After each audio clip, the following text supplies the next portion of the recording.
In this video, we'll explore the foundations of cognitive behavioural therapy, often known as CBT, and explore how it helps people understand the powerful link between thoughts, emotions, and behaviour. You can download our free handout on this topic by clicking the link in the description or scanning the QR code. Cognitive behavioural therapy is most closely associated with the work of Aaron Beck, an American psychiatrist who pioneered cognitive therapy in the 1960s.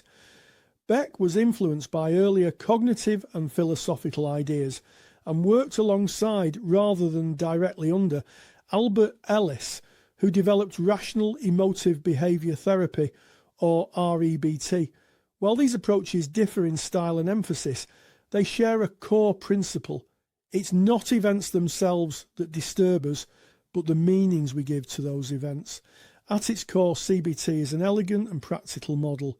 It proposes that how we think influences how we feel influences how we behave, and how we behave shapes the choices we make, and ultimately the lives we live. When patterns of thinking become rigid, inaccurate, or overly negative, they can limit a person's life in very real ways. If you imagine someone with a strong fear of flying, driving, or even social situations, their world can gradually shrink. Opportunities are avoided, experiences are missed, and anxiety or low mood can become a constant companion. CBT offers a structured way of understanding and working with these patterns, particularly in anxiety and depression, as well as a wide range of other mental health and some physical health problems. CBT draws heavily on the ABC model, originally articulated in REBT. In this model, A stands for the activating event, B for beliefs, and C for consequences.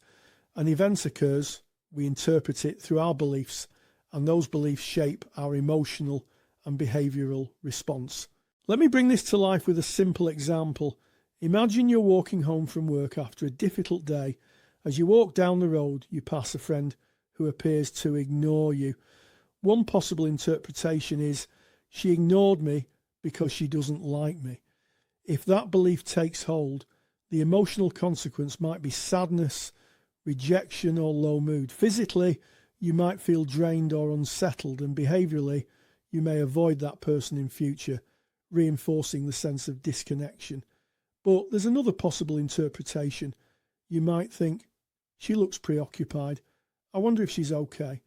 With that belief, the emotional response shifts to concern rather than rejection.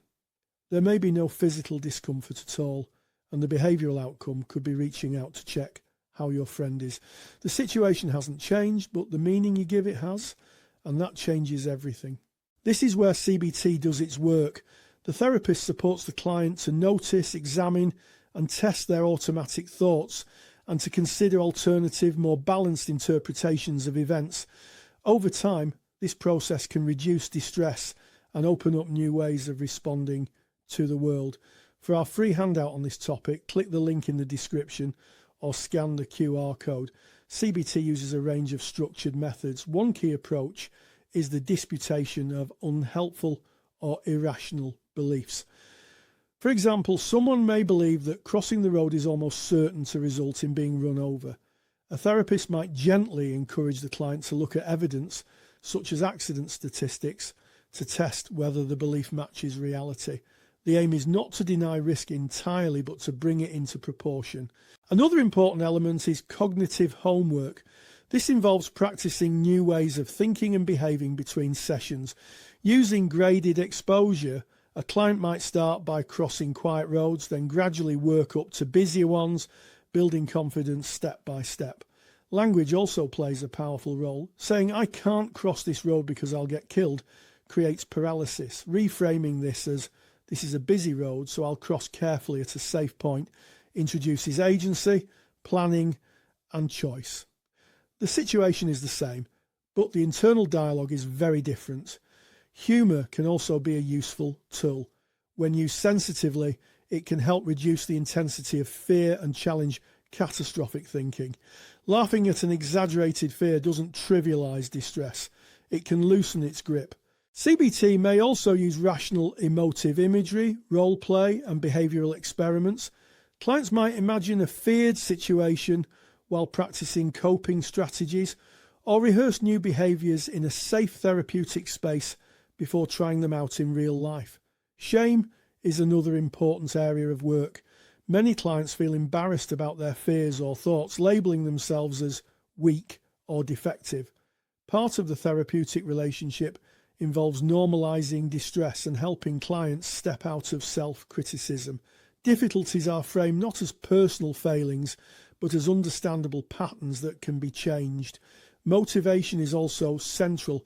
Clients are encouraged to reflect on the costs of staying the same and the potential benefits of change. For example, crossing the road may feel frightening, but doing so enables someone to get to work, maintain independence, and live a fuller life. Through desensitization and repeated practice, new behaviours gradually become automatic.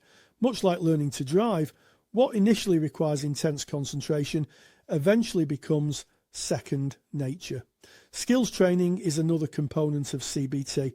This might include practical problem solving, assertiveness training, or learning how to ask for needs to be met without aggression. Assertiveness is about expressing oneself clearly and respectfully rather than withdrawing or dominating. Aaron Beck described cognitive therapy as insight-focused and collaborative. It emphasises changing negative automatic thoughts and underlying beliefs by testing them against reality. A key assumption is that people's internal dialogue is accessible and open to reflection. Thoughts are treated with respect, not dismissed, and meaning is discovered by the client rather than imposed by the therapist. Clients are encouraged to recognise their role in creating emotional distress, while also recognising their capacity to change it. Emotional problems are understood as arising from unhelpful beliefs rather than from events alone. Change requires effort, practice and persistence across thinking, feeling and behaviour.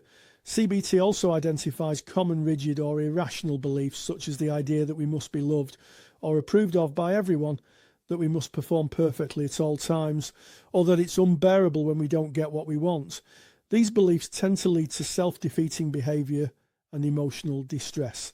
Therapy involves gently challenging these ideas and replacing them with more realistic, compassionate alternatives. Over time, clients are encouraged to practice new ways of thinking and to test them against evidence. As with any skill, repetition is key.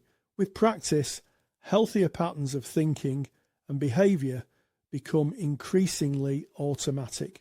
CBT is not about positive thinking or denying difficulty. It's about developing a more accurate, flexible and helpful way of relating to experiences. For counsellors and psychotherapists, it offers a clear framework for understanding distress and supporting change while remaining collaborative and respectful of the client's lived experience. Remember, you can download our free handout on this topic by clicking the link in the description or scanning the QR code. Thank you for watching. For more counselling content, be sure to subscribe to Counselling Tutor, and you can find more free resources on our website.